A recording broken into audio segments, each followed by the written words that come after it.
Howdy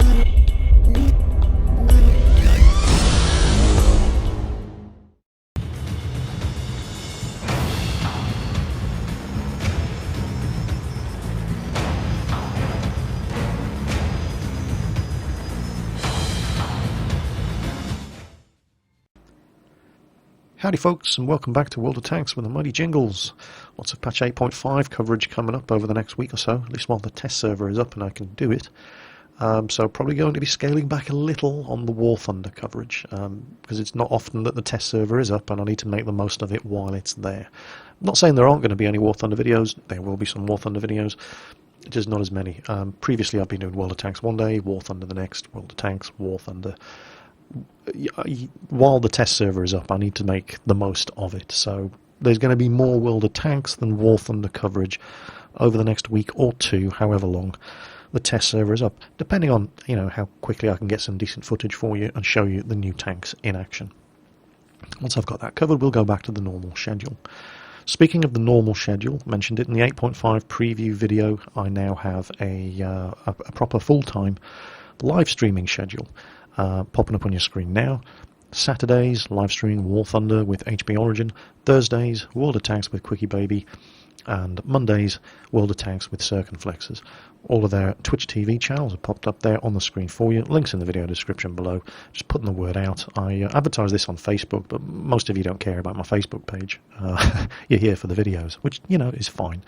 So I'm putting this information up on the videos as well. Hope to see you at the various live streams. So, patch 8.5, this little thing. I'll have a stab at pronouncing the name, even though my German is usually terrible, but I'll have a go. This is the new Tier 7 German light tank, the Aufklärungspanzer, Panther, which basically just means Scout Panther. And yeah, that's right, Panther. That is a Panther chassis, with a VK2801 turret on top, and an interesting selection of guns. Well, yeah, let's say they're interesting and just leave it at that. And if you don't believe me, here is a Panther sitting right next to it. I'm trying to find the thing. There you go. It's the same. And that's exactly what it is. I mean, there's no big secret about it. It is a Panther with a VK2801 turret on top. And it was originally intended or designed to be... I have to change the guns to show you it. Alright, you ready for this? This is hilarious. Look at this. It was originally intended to be a Panther with a leopard turret on top. That is one of the most stupid things I have ever seen. But that was the original design. That was what they were going to go for. Wargaming have given us a slightly less ridiculous turret to upgrade to, even though it was never designed to take the VK2801 turret, because the VK2801 didn't exist either. But there it is. Now, I covered on some of the shortcomings of this thing in my 8.5 preview, where I looked at all of the tanks and gave them, each some time. And it does have fairly serious problems. For a start, when this thing is stock, it is going to be one of the worst grinds in the game. Beyond any shadow of a doubt, it's going to be an absolutely awful, horrible grind. There it is, stock, with, just make sure, yeah, stock radio, stock suspension, stock engine, stock turrets, and the god-awful stock 50mm gun. This is the same gun that you get on the VK2001D, which is a Tier 4 light tank. It's one of the guns that you can get on the VK2801. It's a gun that you can get on the Luchs, which is a Tier 4 light tank. What this gun is doing on a Tier 7 light tank, I have absolutely no idea. Good rate of fire, 67 penetration, 70 damage. And I don't even need to look at the rest of the stats, just the 67 penetration and 70 damage is enough. This is a Tier 7 light tank. This is going to be getting into Tier 9 and 10 games most of the time. And you're expected to do something meaningful with a 50mm gun. Just no. And the grind is going to be really, really bad. And I'll tell you why. Because you cannot use any of the other guns with that turret. And you cannot fit the upgraded turret without upgrading the suspension. And the suspension is going to set you back 8,200 XP. The turret is going to set you back 5,340 XP. Oh, wait a minute, Jingles. It's the VK2801 turret. Look, it even says in the name, VK2801 turret. You'll already have that unlocked from the VK2801. That's the ALF F turret. The 2801 uses the B turret. It's the same turret. Have a look at the stats. Let's pull the differences up. Point to me the difference between those two turrets. 50, 30, 30 armour, 44 traverse, 390 view range, 5.5 tons in weight. Oh yeah, there's the difference. One's got a B at the end and the other one's got an F at the end. That's it. They're basically making you pay this for the same turret twice, even though you've already unlocked it on the VK2801 at tier 6.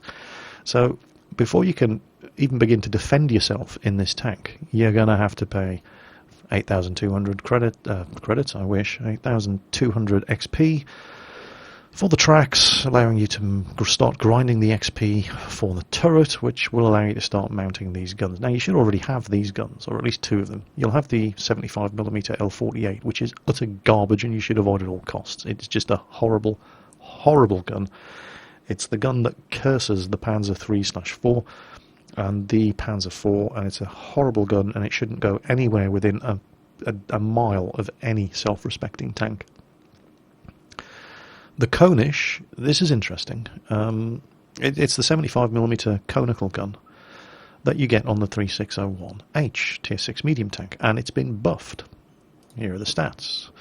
Good rate of fire, over 10 rounds per minute, 157 penetration, 165 average damage. So the damage is low, the penetration is alright, the accuracy is pretty good, 0.34, and it's only 2 to 2.3 seconds aiming time, so the aiming time is actually pretty damn sweet as well. Or the derp gun, the 105mm howitzer, and look at the range of compatible vehicles, right? Absolutely every German medium tank and some of the light tanks all get to use this 105mm gun. It's a derp gun. 350 average damage, 150 penetration with premium ammo. And the only problem I have with that gun is that it's mostly useless unless you're using premium ammo. So those are pretty much your choices. You've got this... I know I'm going to get shot for saying this, but I'm going to say it anyway because it's funny. You've got a pay-to-win 105mm howitzer, or you've got a very, very low damage 75mm gun. But the Konish isn't bad, actually, and it's definitely an option, as you'll see when I'm playing this thing later. Anyway, the tank is not, however, without its problems. Let's get it fully upgraded, and I'll show you what I mean. So there goes the suspension. Choice of 3 engines, 1 stock, 2 potential upgrades. I'll put the Konish on it, just for the sake of argument. So there it is, fully upgraded. 950 hit points, 41.87 tons. That's a heavy light tank. That is the heaviest light tank in the game, and that causes this thing severe problems when you come to look at the power to weight ratio. 900 horsepower engine is one of the more powerful engines, and it will do 60 kph. The traverse speed ain't bad at all, actually. 40 degrees. It is reasonably manoeuvrable. Well, reasonably? Actually, no. That's, credit where credit is due. It is pretty manoeuvrable with a 40-degree traverse speed. The armour is garbage, despite the fact that it's based off the chassis of a Panther, and it is exactly, down to the nearest rivet and bolt, it is a Panther's chassis. The armour is exactly the same. It even looks exactly the same. Here we go. There it is.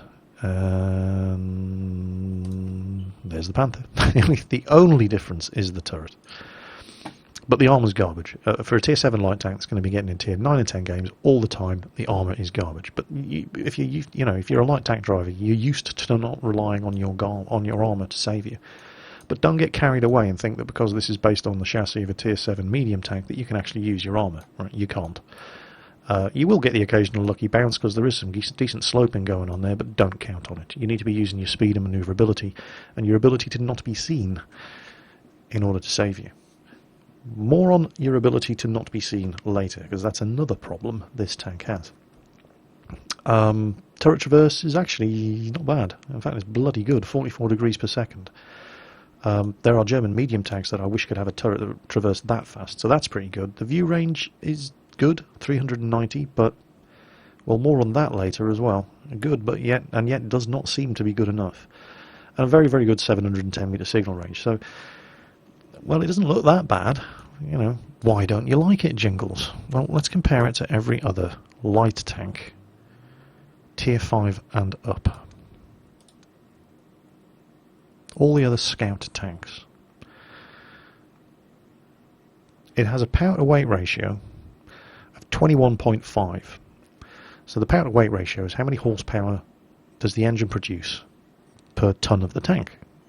And that tells you how quickly it can accelerate. It's the brake horsepower, basically.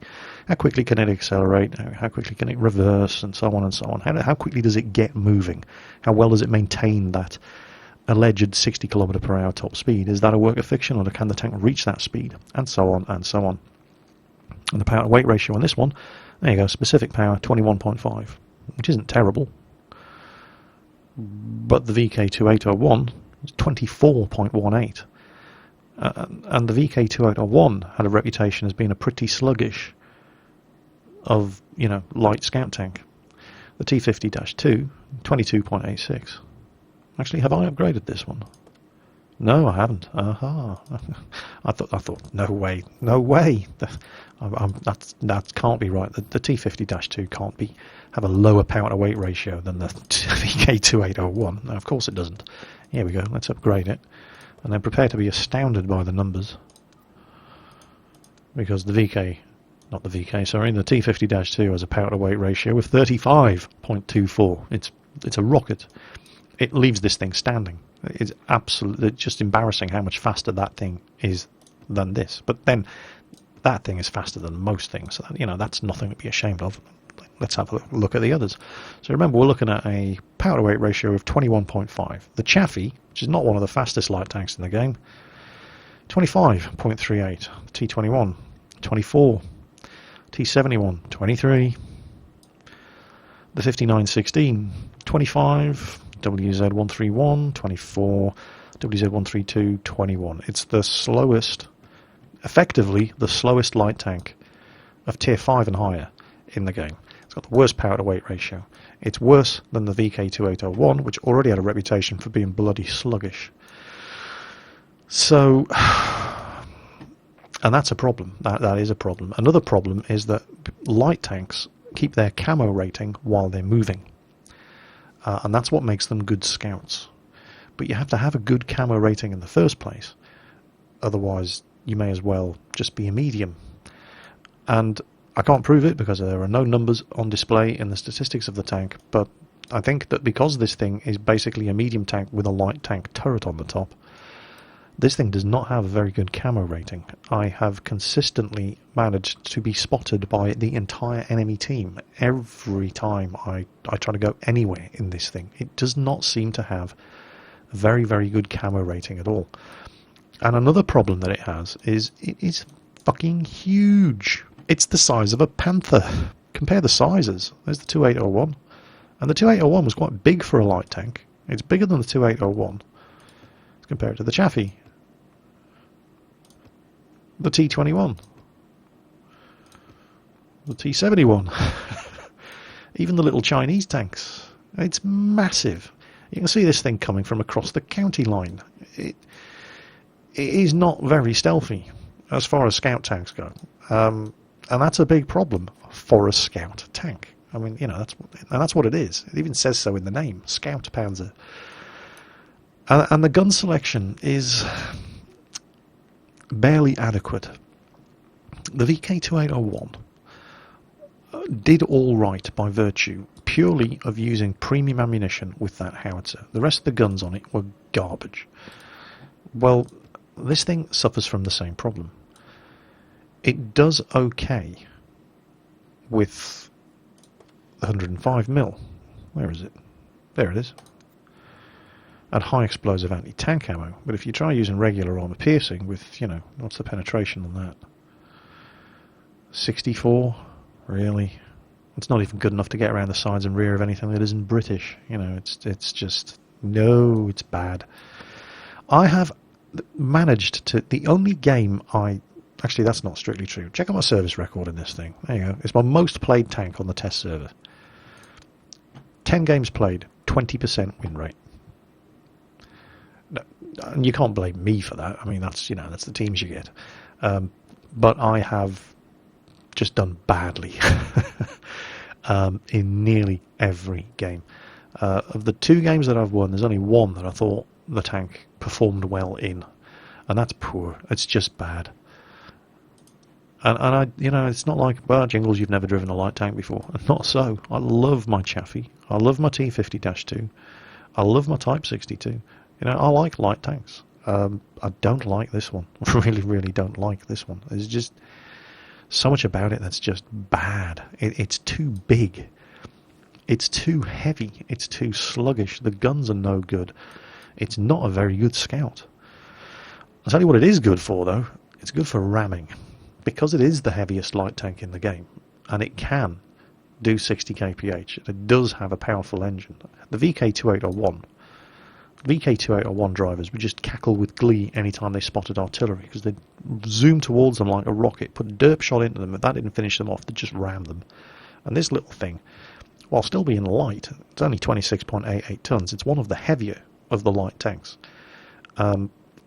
And the good power-to-weight ratio, not the great power-to-weight ratio, but the good power-to-weight ratio on it, combined with that speed and that weight, that would just wreck artillery when they rammed into them. Well, you can do that with this as well, and it's better at it.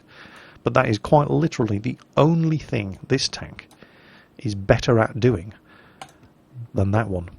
And that leaves me thinking, why on earth would any VK2801 driver, in full possession of their senses, possibly want to upgrade to that? Because it is worse in every single category. It's either worse or the same. There's nothing about it that's better, other than it's got more weight, so it can do more damage when it rams something.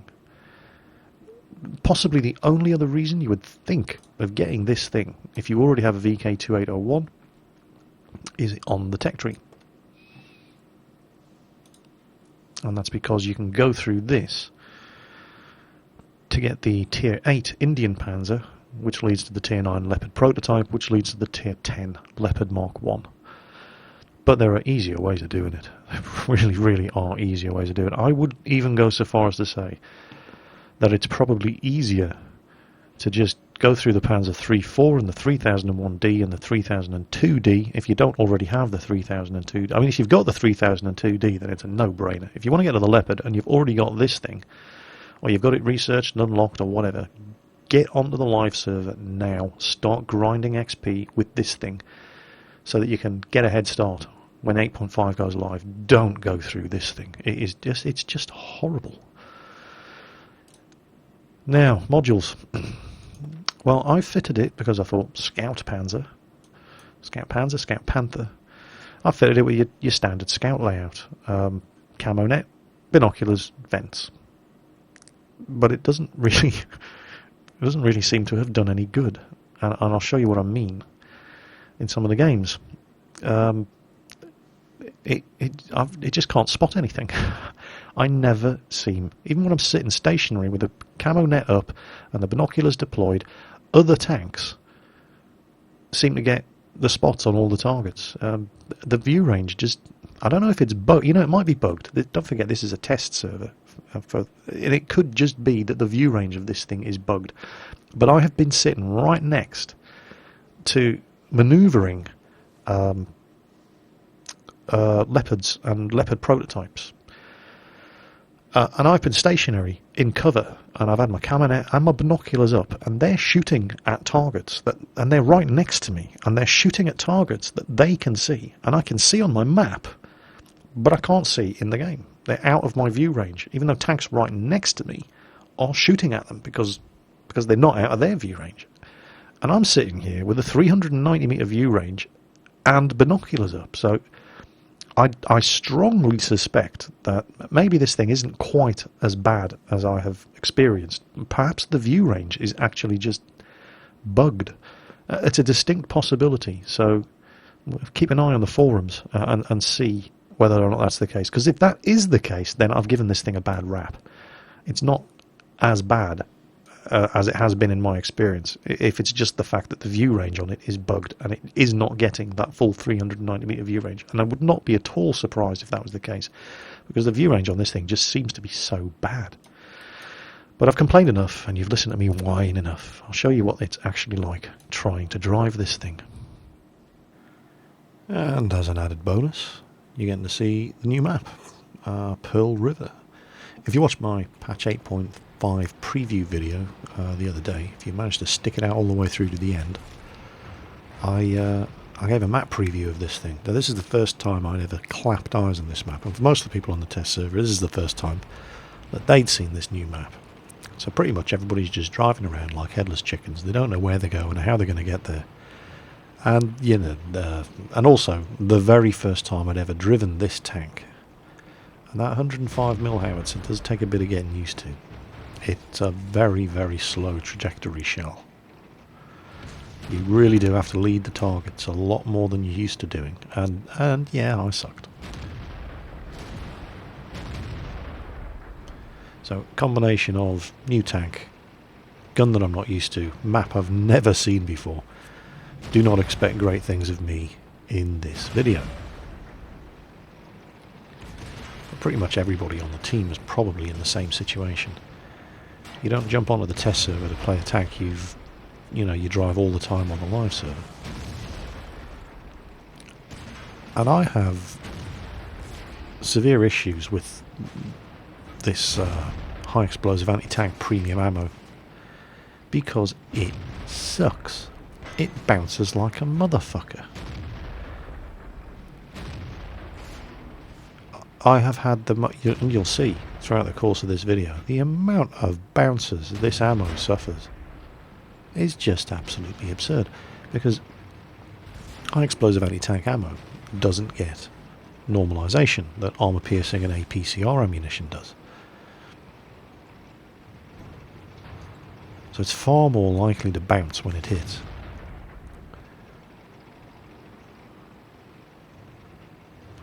Now, the good thing about high explosive anti-tank ammo is that if it strikes a flat section of armour, the penetration that the shell has does not actually fall off with distance.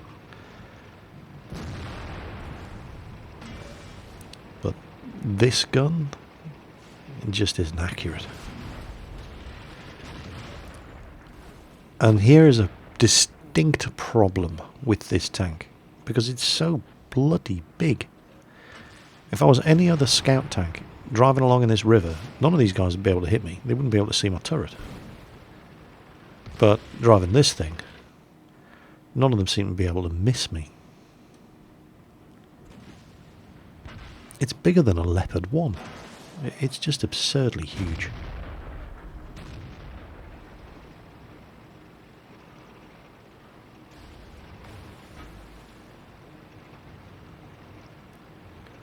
This thing just is not a light tank. And it even seems to have a medium tank's camo values. And this game's over. It's so completely over. We're losing 5-9. Another little point to note that I keep forgetting to mention, and you may have already spotted, is you're looking at the top of the screen where the scores are and you're thinking, wait, what's going on up there? Those are tank icons for the tanks remaining on the team. Just an added visual indication of how poorly your team is doing. Yes, I choose my words with care, not how well your team's doing. I'm a realist. I must admit, that's one thing I do like about the German language. It's a very precise language. I try to be very precise with my choice of English as well. I think I would have made a good German.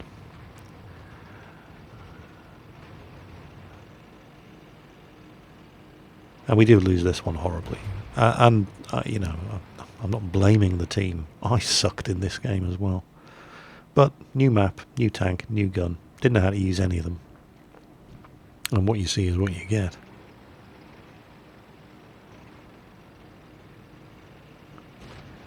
But I'm going to get me a kill if it's the last thing I do. Yeah, that IS-6 will do. Justice. Now I wait to disappear off the radar, but that Indian Panzer driver, he was pre-aiming on the corner.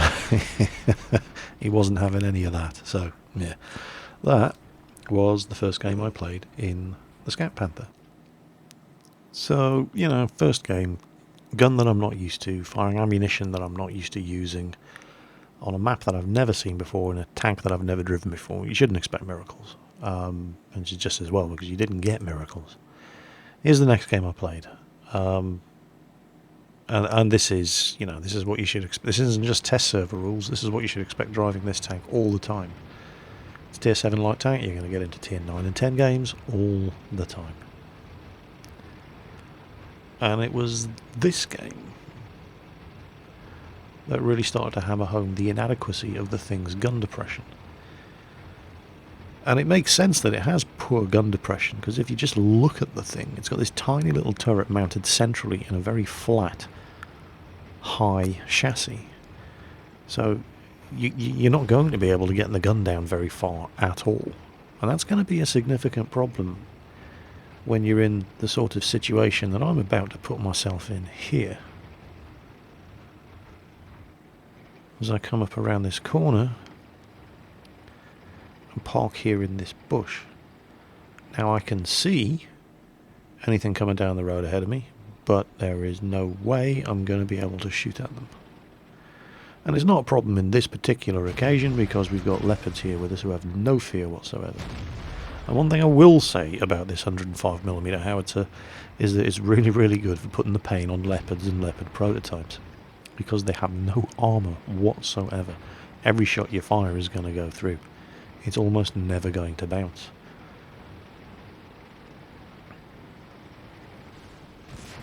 It's just hitting the little buggers.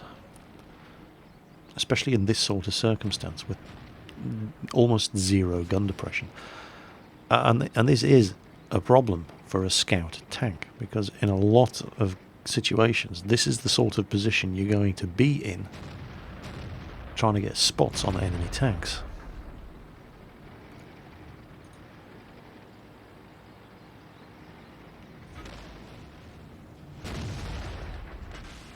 And I haven't at this point noticed the T-62A coming up behind me until he shoots, and I think, "Jeez, where did he come from?"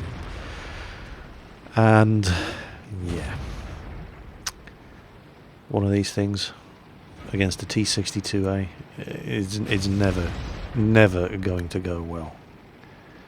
And I can't rely on those leopards for help. I mean, they've got their own problems, and yeah, so this is how my second Scout Panther adventure ended.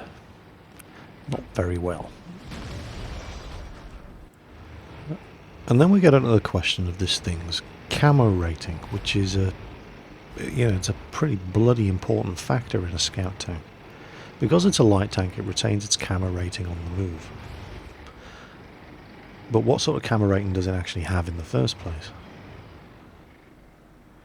So we're here on El Haluf, and this is a very, very short game. There's a T-62A coming across the middle of the open ground there.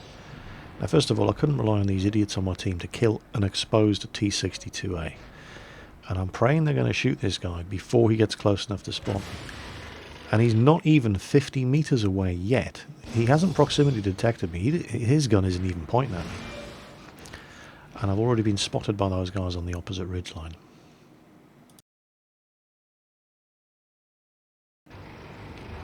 So, garbage camo rating, criminally bad gun depression. What else is wrong with this tank? Well, the gun selection leaves a lot to be desired. Up until this point, all I'd used is the 105mm howitzer, because everything else other than the Konish was just a bad joke.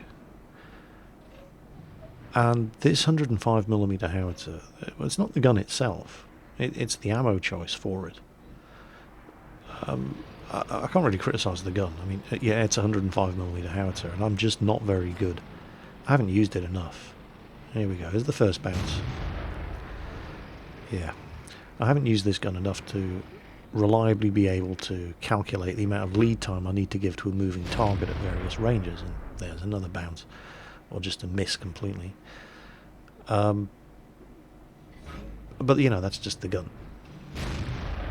And there's another bounce. It's the amount. And bear in mind, you have to pay either... And there's another bounce.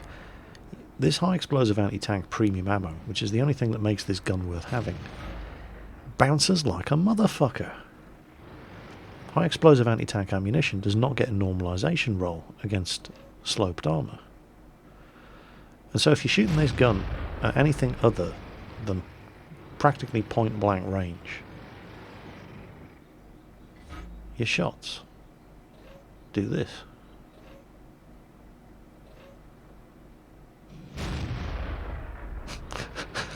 Okay, that was a bad example. But then again, I was firing at a Leopard prototype who probably only had 30 armour at that spot. Oh, I'm going to have to edit this to make myself look less stupid. But the point's made. You've seen how many times I've been shooting at this bloody, what is it, T30, T34, and they're just bouncing like crazy. Oh, there you go. I finally penetrated and took his tracks off. I've done no damage to this guy. And I must have hit him 7, possibly 8 times. And this is with premium ammunition. Now, you're saying, oh, but Jingles is hundreds and hundreds of meters away. It doesn't matter. Penetration value of high explosive anti-tank ammo is not affected by range. Same as high explosive shells. But because it's not getting an armor normalization roll, and because it's not accurate enough to be able to aim for a flush, flat target area, this, unless you're at close to, at the most, medium range with this gun, or you get lucky, the shots are so unreliable. It's you're just throwing money away.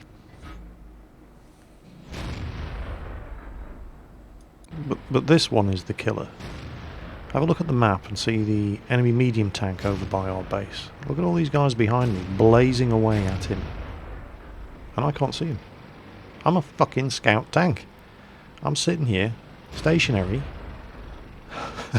with binoculars up, and I cannot see the tank that they were all shooting at. Why am I even here? What is the point of being here if I can't even spot targets? It just, it's got, the view range just, it's got to be bugged. It's the only possible explanation. You don't have the gun depression to shoot targets that you can't spot in the first place, and good luck getting to a decent position fast because you've got the worst power to weight ratio of any light tank in the game. And when you get there, you get spotted anyway because you've got garbage for a camo rating. There's just so much wrong with this machine that it isn't even funny. So, my 10th game in this thing, and I decided, just for the hell of it, screw it, I'll go with the Konish gun, the 75mm Konish, which has been buffed. It's still not very good. But, as luck would have it, I got my very, very first and only Tier 8 maximum game in this tank, when this gun can actually be quite effective. So, generous matchmaking. Miraculous matchmaking for the test server, if we're going to be brutally honest here. And I actually managed to have some fun. And I was determined. I've been determined in every game I've played in this thing, because the only thing this tank is good for, the only thing it has an advantage over the VK2801, is that it weighs more and it does the same speed, even if it takes slightly longer getting to that speed. So it's an amazingly good ramming machine. And it's like when I've been driving my KV5. I drive the KV5 very poorly, but trying to look for those occasions, those opportunities for using it to ram some poor bastard to death. I mean, the KV5 can do 40 kilometers per hour going downhill, and it weighs 100 tons. Well, this thing weighs 42 tons, and it can do 60 kilometers per hour more going downhill. So it's unquestionably the best light tank in the game for ramming things, and I was just determined to experience the joy of doing a banzai attack on somebody in this tank, and the opportunity had never arisen, and that made me sad. So here we are on Corellia. As I said, finally managed to get probably the best matchmaking you're ever going to get in this tank, a tier 8 game.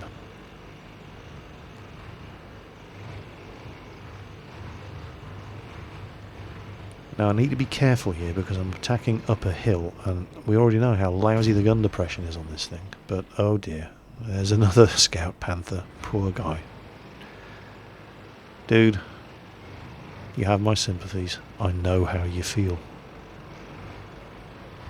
It'll all be over soon.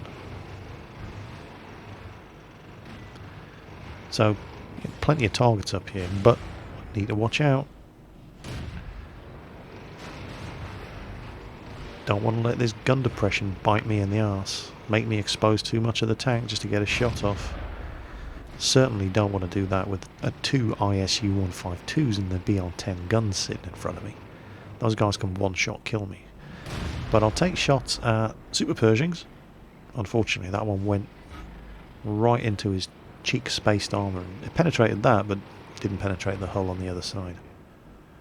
Yeah, don't take the chance.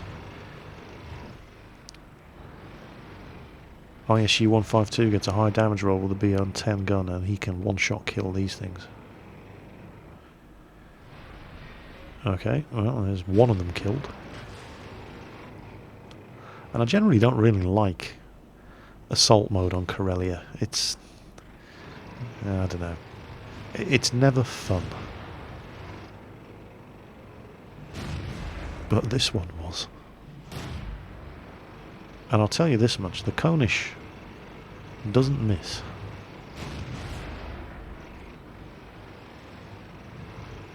And I don't know if I'm going to go so far as to say that this is the best gun to be using on the Scout Panther, because I think this gun is going to be wholly inadequate in a tier 10 game. But it is an alternative, and I've had more fun using this gun than in the 9 previous games using the 105 with stupidly expensive ammo. But, you know, that could just be because this was the right match for the gun. It was a tier 8 game, and you can't rely on that happening. Most of your games are not going to be like this. You never get, this is very, very generous matchmaking for this tank.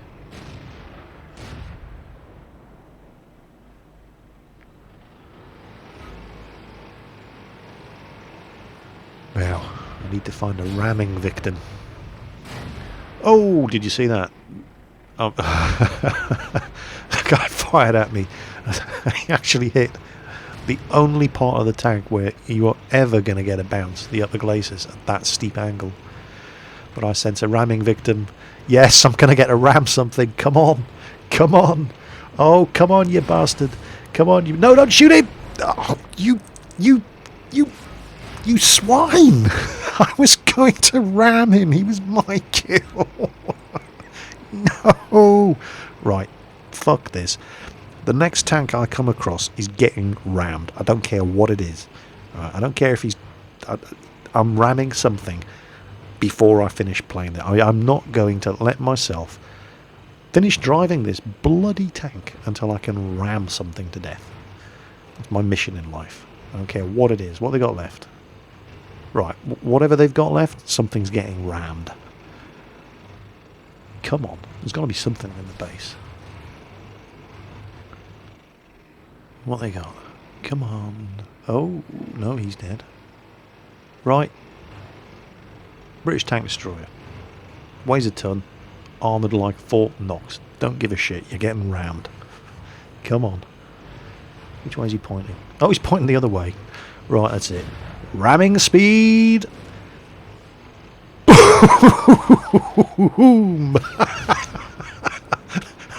Took half my own health off, but totally worth it.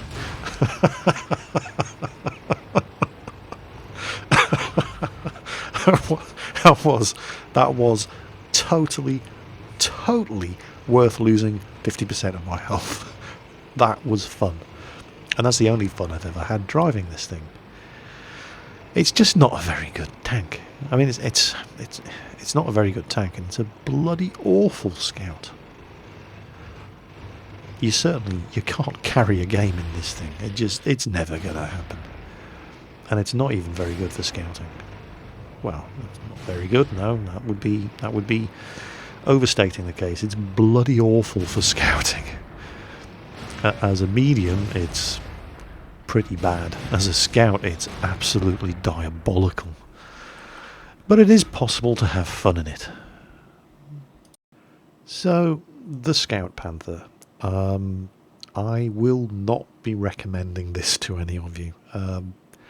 But, you know, don't take my word for it. If you like the litany of failure that you've seen me presenting while driving this tank, if you've seen potential amongst my fail, then by all means, I mean, I'm sure there are some weirdos out there who actually watched this video and thought, well, actually, yeah, if I'd done it this way, then maybe, and so on and so on. So, I mean, I hate the thing. I absolutely hate it. There's got to be, you know, there's a lot of people playing World of Tanks. There's got to be people out there who can make this thing work. I'm just not one of them. I totally fail to see the point of the thing. It doesn't do anything that the VK2801 doesn't already do and do better, except for ramming. And the VK2801's pretty good at ramming anyway. But it is possible to have fun in this thing. It's just not very good. You know, there's a lot of tanks in the game that you could say that of. The TOG 2 is not very good, but it's immense fun. This doesn't quite fall into that category. It's not very good, and it's possible to have fun in it, but it's probably not going to be high on everybody's wish lists. It's one potential route to the Leopard, but there are far easier ways of getting there if that's your only objective in the game. Go via the VK3002 DB. In fact, even if you have a VK2801 and you're ready to get one of these, I would still recommend you go via the VK3002 DB, because it's just a better tank, and it's going to get much easier matchmaking. So coming up next video from the patch 8.5 test server will be the one I know you've all been waiting for, the Leopard 1 preview, and that'll be coming up tomorrow. So stay tuned. I hope to catch you at the live streams. Don't forget, announcements of any deviations to the live stream schedules will be on my Facebook page, link below. Full live streaming links to Quickie Baby, Circumflexes, and HB Origin if you're into War Thunder. Live streams also in the video description below. Take care on that battlefield, folks. I'll catch you next time.